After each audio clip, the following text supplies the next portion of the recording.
Thanks for joining us. Certainly by now, you know the housekeeping rules. Please keep yourself on mute. Add your affiliation next to your name on the Zoom ID. Arnie's here as always. If you need record permission, ask him. And if you have a question, as Mike Hembry has already done, use the virtual raise hand function, and we'll get to you here in just a second. Well, obviously, it's back to the ovals for the NTT IndyCar Series, the first of six. Wrapping up the season, six of the next 8 races to be more exact this weekend. It's the annual Hy-Vee IndyCar race weekend with the Hy-Vee Homefront 250 presented by Instacart Saturday night, and then Sunday it's the Hy-Vee One Step 250 presented by Gatorade. All a part of a full weekend of racing, along with musical performances by Luke Combs, Eric Church. That comes up on Saturday, followed by Kelsey Ballerini and Post Malone on Sunday. Hy-Vee certainly expanding their involvement in IndyCar. It began several years ago with our guest today. He drives the number 15 One Cure Honda this weekend for Rahal Letterman Lanigan Racing. We welcome in Graham Rahal. Thanks for doing this, Graham. No worries. Thanks for having me. You got it, man. Going back to Iowa Speedway, how much are you looking forward to really one of the bigger weekends on the calendar? Yeah, I mean, I'm excited. It's a big race for Hy-Vee. It's a big race for our team. It's a big race for the series.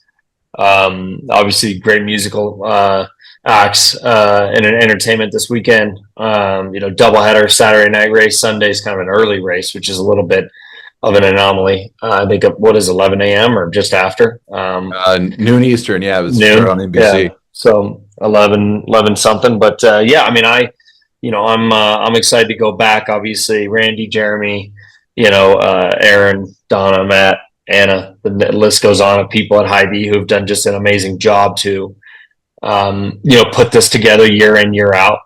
And clearly, great partner of our team, but a heck of a great partner of the sport. This year's gonna be quite different. With the repave, it's definitely a unique scenario compared to what we've had in years past there. Something that we're all going to have to adjust to. Extremely fast lap times. Since the test, IndyCar's made some rule changes with reducing the downforce level. So we'll see how that works out. As we go back, because the test, the speeds were, extremely fast. So we'll see how that works out, and hopefully we can put on a great show this weekend. I know it's a critical point in the IndyCar season, but obviously this is a race that we as a team in particular put a lot of energy and time into to try to be at our best. And I think the repave is going to really level the playing field from what we've had in the past. So see how it goes. You mentioned a couple of variables. You got the hybrid power unit as well, first time on an oval. The quick turnaround from Saturday to Sunday, both races on NBC. Just from a driver's perspective, how do you prepare for something like this weekend? Yeah, I mean, there's a lot going on. There's a lot happening. The physical side is probably the most important because the G loads that we experienced at the tests were extremely high, and the physicality was extreme. So it'll be interesting to see how that works out. Obviously, two full races there. Some heavy lifting to be done. But it's also just to try to make sure that we work together as a series. To get the highline practice in there early on Friday. Make sure that we get the highline in, because if that happens, then I think we're going to put on one heck of a show, particularly on Saturday night. I mean, Saturday night race always at Iowa was one of the greatest races you'd ever see, right? We'd gone away from that in recent years to more daytime races, but seeing a Saturday night race again, I think is going to be great. Hydrate, Graham. Is the key. That is the key. Obviously, Gatorade's a team sponsor. Gatorade's a sponsor with Hy-Vee, and their sponsor this weekend. There'll be plenty of that consumed. I can guarantee you that. There you go. All right, well, go ahead and open it up for questions. Again, if you have a question, hit the virtual raised hand function here on Zoom. Mike, you were the first one up. Go ahead and lead us off. Thanks, Dave. Graham, you had experience over the weekend with the hybrid unit. How different is the oval going to be dealing with that? Yeah, I mean, Mid-Ohio was very affected. It was definitely had a big influence on the way things went. Even in qualifying at Mid-Ohio, I ran out of deployment out of turn 9, and even compared to Christian, my teammate, it was about a half a tenth of a second difference, and obviously a half a tenth nowadays in IndyCar makes quite a large difference. So something to be aware of. However, I would say on the ovals, it's less effective. Hybrid, as explained to some people, hybrid is just like you would think it is in a street car. It is effective from, how does a street car work, right? The hybrid, the electric part, works off of a stop sign. But when you're at the freeway speed, it's not working. It's regenerating, right? It's recharging the batteries when you're up at freeway. It's using the internal combustion engine. The same for us. When you think of the tests, the minimum corner speeds were 180 miles an hour or whatever they were, which was wild. It's not doing much there. But come race day, different conversation. Because race day, when the minimum speeds really start to drop off, you'll see a greater effect in the way that the hybrid works. On a place like Iowa, if I'm very honest with you, it's going to be a lot to deal with. A lot to deal with. Because it's taken all of your strength and everything else to hold the wheel, let alone be pulling paddles and pushing buttons and doing all of those other things. So there's some fine tuning that needs to still happen on the hybrid as we go forward. But I thought that at Mid-Ohio, it was quite effective and it worked pretty well. You mentioned the really fast lap times at Iowa, and as you mentioned, also you're also dealing with more things to do. Do you kind of have to wrap your head around that going in to realize that your hands are going all kinds of places quickly? There's a lot happening. 100%. There's a lot happening. A lot of buttons and figuring out when to regenerate, figuring out how much to regenerate, figuring out when's the best place to use the deployment. Is it once a lap or is it twice a lap? Do you use off both corners? You just use it for one shot as much as you can get. There's a lot going on. And I thought Mid-Ohio for me was quite a test because we tried the 3-stop strategy. You guys all see the finishing results for the 3-stoppers. It didn't work for anybody. It was not the right way to go.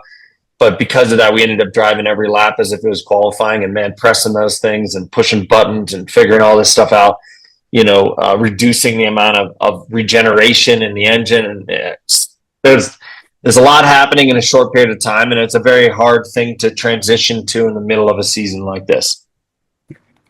Thanks, and best to John. Thank you.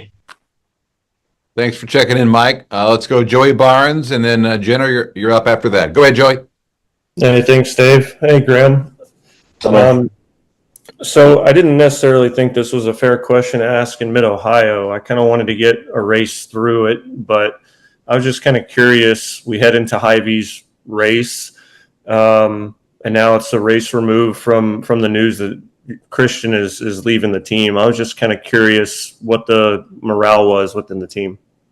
No, I think everybody is in good spirits. Obviously, we had hoped for better results all around at Mid-Ohio than what we ended up getting. Christian kind of salvaged a decent result. But for me, I think we had the speed and just didn't kind of put it together. But I felt like, everybody's pretty upbeat about it.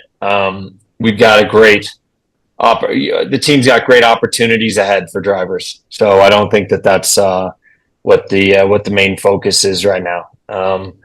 It's obviously never good to see people leave the organization, but I don't think that any of us are, we're surprised by the team in which he went to. So, good for Christian. As I told him via text, I wish him nothing but the best. I feel like I've been a part of his development as a driver and a racer in particular. When he came in, he was fast, but his racecraft struggled a little bit, and he's come a long way in that regard. But he's got a hell of a future ahead of him. Obviously, it's been good to see him win with us some more. But he's made that decision. So we turn the page. I think the morale is good. Our sponsors are everybody's, looking forward to the future, and that's going to be, the way that we approach things, Joey. That's all we can do. Motorsports is a business, and it changes all the time. We'll just keep our heads down and keep focused forward. And then I guess to turn the page and talk about Iowa is just there was some chatter within the paddock that there's some concern this could turn into a single file race, but there's still enough of a lane with the repaved area that we could see too wide. I'm just kind of curious your assessment. Your assessment is accurate, but it's only accurate if the drivers don't play ball. And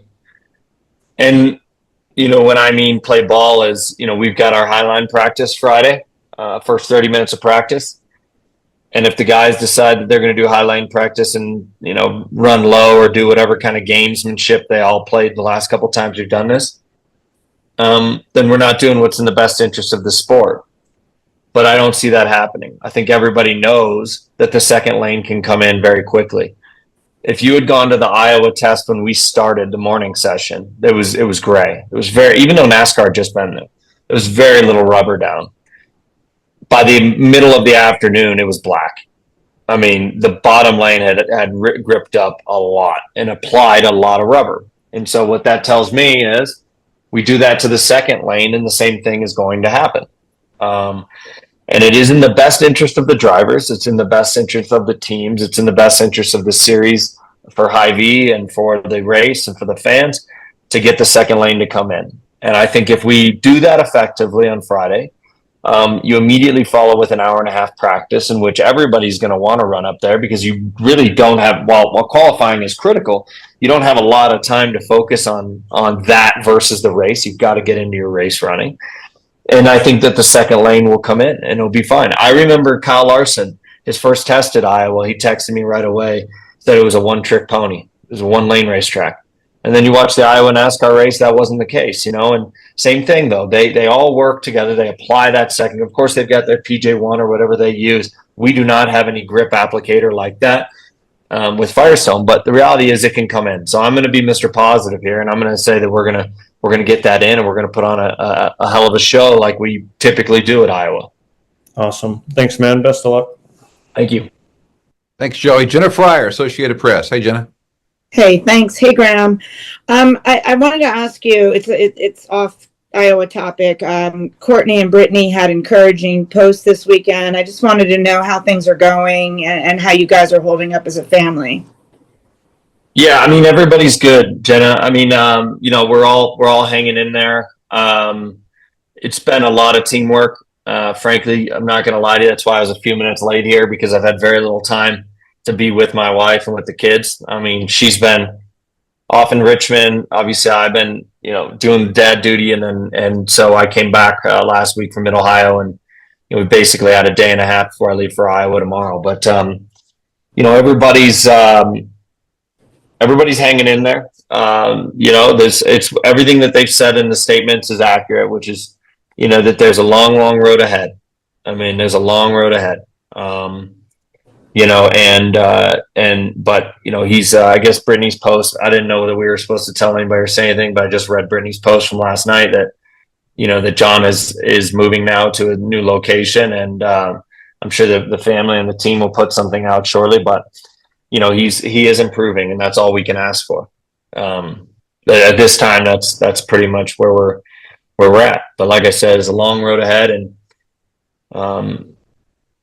I'd be remiss though if I didn't say it, but AMR, series sponsor, tremendous to work with to help us with what was needed with John. Denise Titus, Dr. Vargas at IndyCar. Denise Titus is an angel, and she reached out and she helped our family tremendously from the start. Dr. Vargas helped us a lot. He's a IndyCar's neurosurgeon. He's been tremendous to get ideas and get help from. And we've been very blessed to have their support to get John to the place that he needs to go and get the help he needs. So certainly excited about his prospects. And as for you personally as a racer, that happened on a day you had a race, and you've had races since that he's been in the hospital. How are you able to focus and do your job? Yeah. Well, that day was a little harder because of I was watching it live. Courtney was not. She was still kind of taking a nap. Frankly, it was early morning out in California. My girls were running her ragged. And when I saw it, I immediately went to her. I said, "Hey, you should probably wake up. Like, you should probably look and see what's going on here." Because unfortunately, I've seen a lot of crashes in NHRA. With Courtney's explosion in 2017, and Brittany's had hers, and John's had a lot over the last, 5 years or so.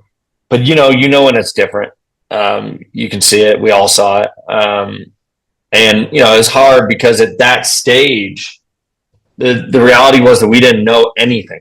Lori, my mother-in-law, was with me, so we didn't know anything. There was just so many questions to be asked about what's the condition, and so it wasn't until really a day and a half later that we started to get some clarity on what it was. But this is racing, and as much as I hate to be tone deaf to it, because I'm not, these things happen, and I can I don't know if you guys can still hear me, but somebody's calling me, so it's breaking up. But Yeah, we hear you. I can tell you that this is the truth. I've never said it in a public setting like this, but when we lost Justin Wilson, when we lost Dan, it was hard.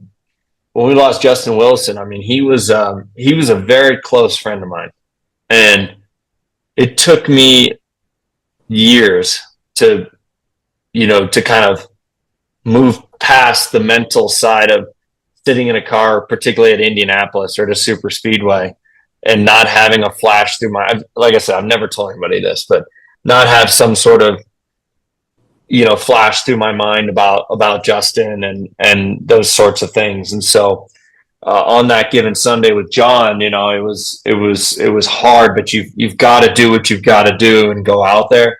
And then obviously from there, our focus is just to get the girls to him as fast as we could, get all of his daughters and get Lori out there and get him the care that he needed. So very fortunate with that.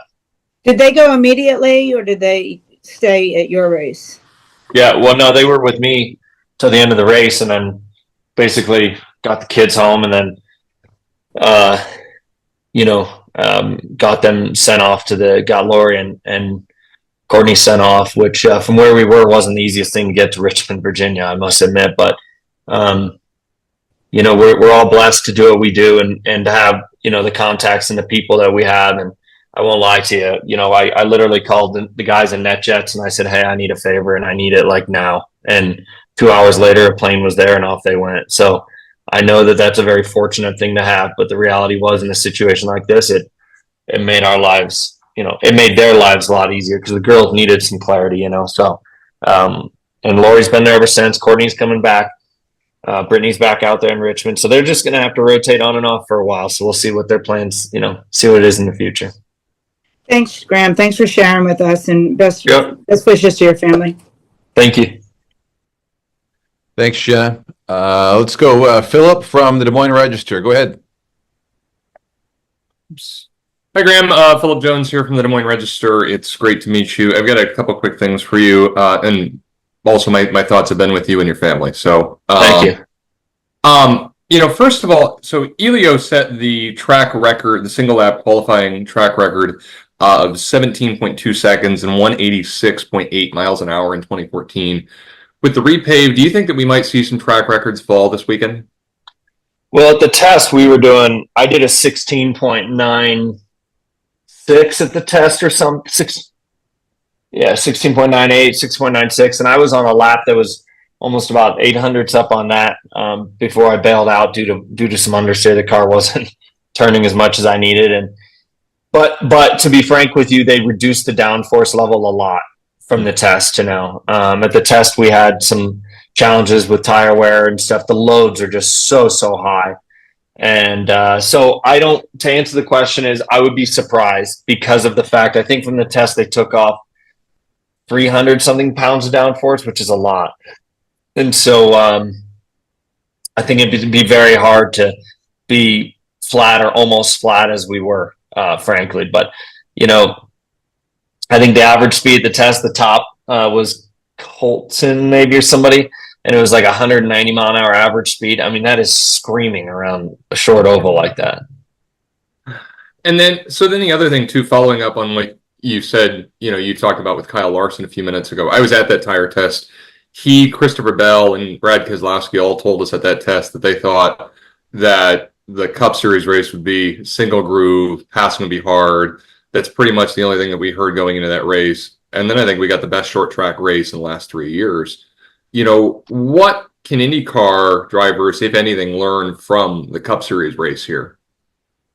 Well, I think one thing is to be positive, to talk positively about the event, to talk positively about the sport and what we're going to be doing.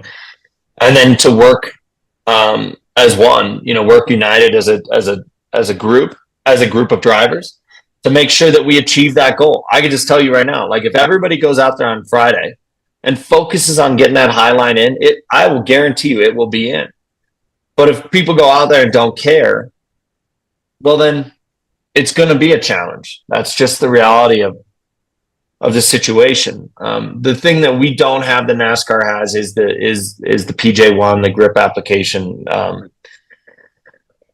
that they use that works with their tires and stuff. We do not have that. But I think if everybody focuses on it with the downforce level of our cars and stuff, I think it will come in. And we talked about this at the drivers meeting last weekend at Mid-Ohio, and I think we're going to see it here. I think that, Firestone's going to bring some extra tires for us to use. We'll go out there in the first 30 minutes on Friday, and everybody's got to run high and get that high line in. And if they do it, it'll stick, because I can assure you with 28 cars around Iowa Speedway is a lot of cars in a very small track. And so, as I kept telling all the guys in the meeting, like it's you're going to want it as much as anybody else. You're going to want that fresh air. If there's an opportunity for fresh air, you are going to want it. So it's in the best interest of everybody to work towards it. And I think that we will. And I think it'll come in. Thanks. Yep. Thank you. Thanks, Phil. See you in a couple of days. Archie O'Reilly, Dive Bomb Motorsports. Go ahead, Archie. Thanks, Dave. Hi, Graham. First of all, well wishes to you and your family. But my first question, I'm kind of interested in how you evaluate the year that you have had so far this year, you and the team, because obviously last year, we saw multiple poles, we saw Christian take that win. So how has this year on the whole compared to what you guys did as a team last year? Well, on my side, I'm extremely disappointed. I won't sugarcoat that. I think you guys all know me well enough to know that I don't do that. I'm extremely disappointed at the way that we've performed. There's been times like Mid-Ohio where we did have some pace, but we didn't improve even in the race. We just never improved through the weekend, and others caught us, and others were just better. By the end of the weekend, we weren't the fastest. We weren't even in the top 5 or top 7 fastest. So those are difficulties that I think are a little bit frustrating. But I will say this. On a whole, I think we've been much more competitive than we were last year, which is going to shock people I say that. But there's a lot of places that we have gone that we have been much, much closer and faster than we were last year. Even you look at the Indy 500, I understand I still qualified 33rd. I am well aware. But if you look at our gap to Ganassi last year was like 6 miles an hour. And if you look this year, it's like 1.5. That's a big change. That is a big change. And so, I think we've done an okay job in many areas. But I think the future is really bright. When I look at the changes that we've had mid-season here, we've had a couple of people leave that were, I thought positives, were good things that they moved on. It has allowed some other young stars to, come up and shine, and that maybe were kind of held in the weeds there for a little while. And I think the future of the team is extremely bright.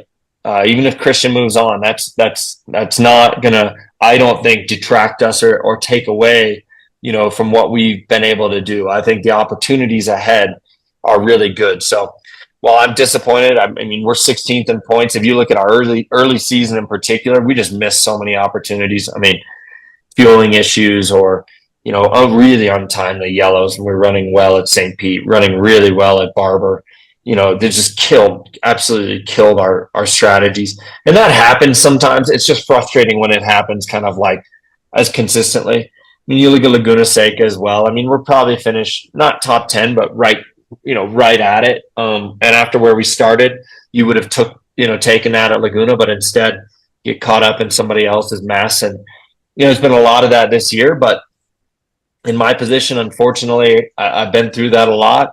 And so I'm experienced with it, and you just got to put your head down and keep working, because all you need to know is you can go to Iowa this weekend and win a double. I mean, that's the truth.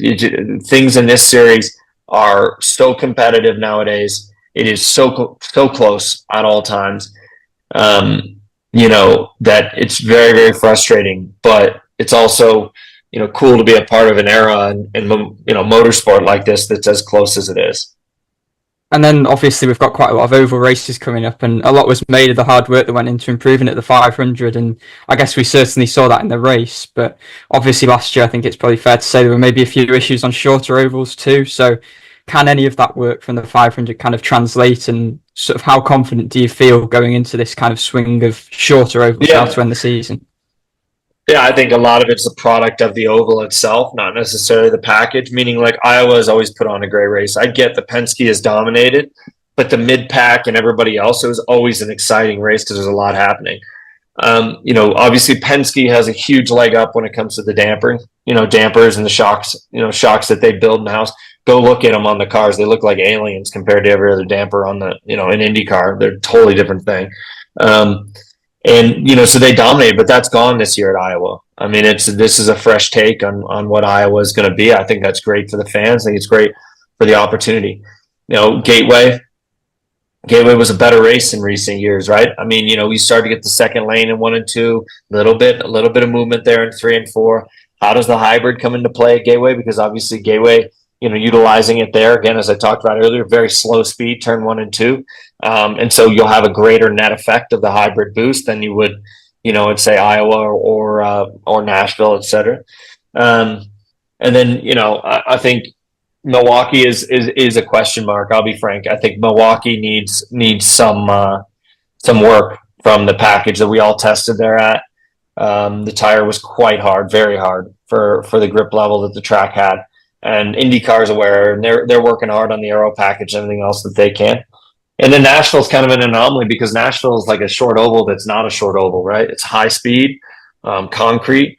And I think much like I said about Iowa, if we run a high line practice in Nashville, because of the texture of the concrete, it applies rubber very, very fast. And so if we run a high line practice, I believe it will come in Nashville. So I think you can have some good shows there to finish the year off. But there certainly is a lot of ovals here in the last little stretch.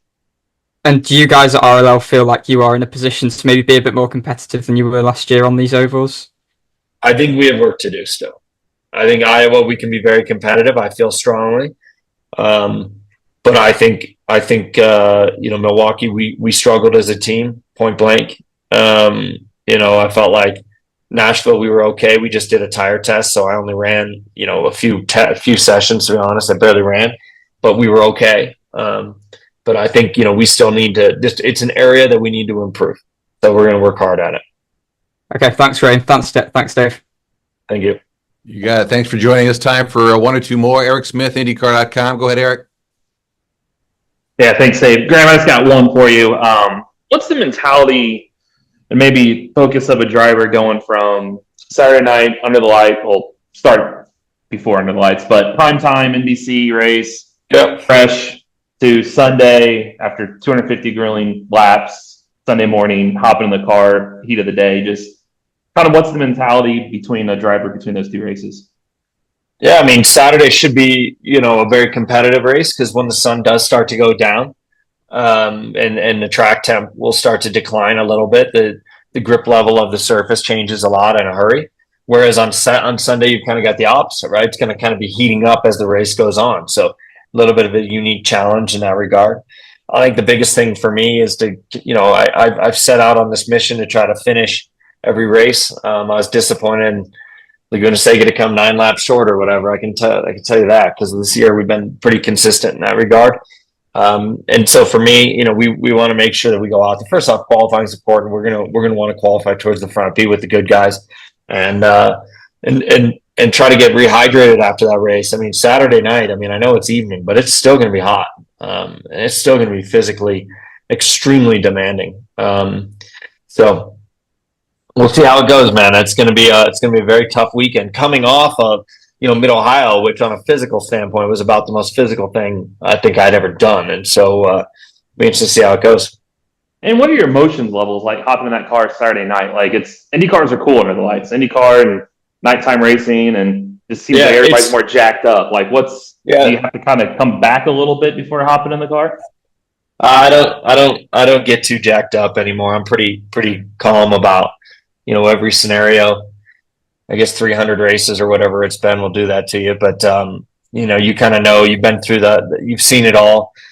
But I love Indy cars at night. And I really wish, I've been saying to the Hy-Vee folks for years that I would have loved to see a night race. I'm excited that they were able to pull it off. I told them for years I'd love to see a Friday night, Saturday night, like late. Hell, that 3 a.m. race we had at Iowa once was probably the best race we've ever had there. So we don't need to go that late. But no, I've really enjoyed it. But it is close, right? I mean, it's there's not a lot of margin for error there. You've got to compete on Saturday night and do well. But man, if somebody has an accident or something goes wrong, it is going to be very difficult to get that car turned around and be ready for Sunday. So we'll see how it goes. Thanks, man. See you in a few days. I mean, you might get jacked after listening to Luke Combs for like an hour. Then you go to the race. So I mean, I'm a big fan. So I'm excited. There you go. All right, we got time for one more. Tommy T, you've been patiently waiting. Go ahead. Thank you, Dave. I want to go back and revisit the hybrid. We saw what happened at the beginning of this race with Scott. Was there any concern with the Honda group relative to the challenge that we saw for Scott at the beginning of the race? No, but frankly, I wasn't even aware. I saw what happened, but I didn't know what caused it. But no, and I think we should all be extremely impressed by what IndyCar has done. Extremely impressed by what Honda and Ilmor and Chevy, the combination of the two manufacturers has done. Because all we heard about was reliability issues and this and this and this and this and all this stuff for years, right? But the reality is, every test that I've done in the car so far, and now obviously I've done a race video, knock on wood, we've had little to no issues whatsoever. And so in that regard, I thought it performed really well. And I'm excited to see what the future has, because clearly from the power level, that the deployment power that it provides, that's going to increase over the years. It's going to get better as time goes on. But obviously it's a bummer for Dixon. But seemed to work pretty well flawlessly for everybody else. Not to get too personal, but your father-in-law, when I was a young man, my father passed away, and he flew my mother and myself to Seattle. He won that event, and he gave me this Wally that's hanging on my wall in my basement. And that's I can see his signature on it. Yeah. Yeah, and he signed it for me 20 years later. That's the kind of man your father-in-law is, and I know you know that. Please tell him the tutorials say Godspeed. Yeah, thank you. I will. I've talked to him a little bit, so I'll let him know. Thank you, buddy. Thank you, Dave.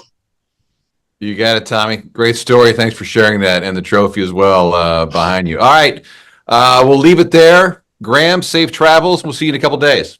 Sounds good. Thanks, Dave. Thank you all. You got it. Hey, a quick reminder for everyone else, video from this news conference along with transcripts will be available soon on the IndyCar content site. Saturday's race, 8 p.m. Eastern. Sunday's race, noon Eastern. Thanks again for joining us, everyone.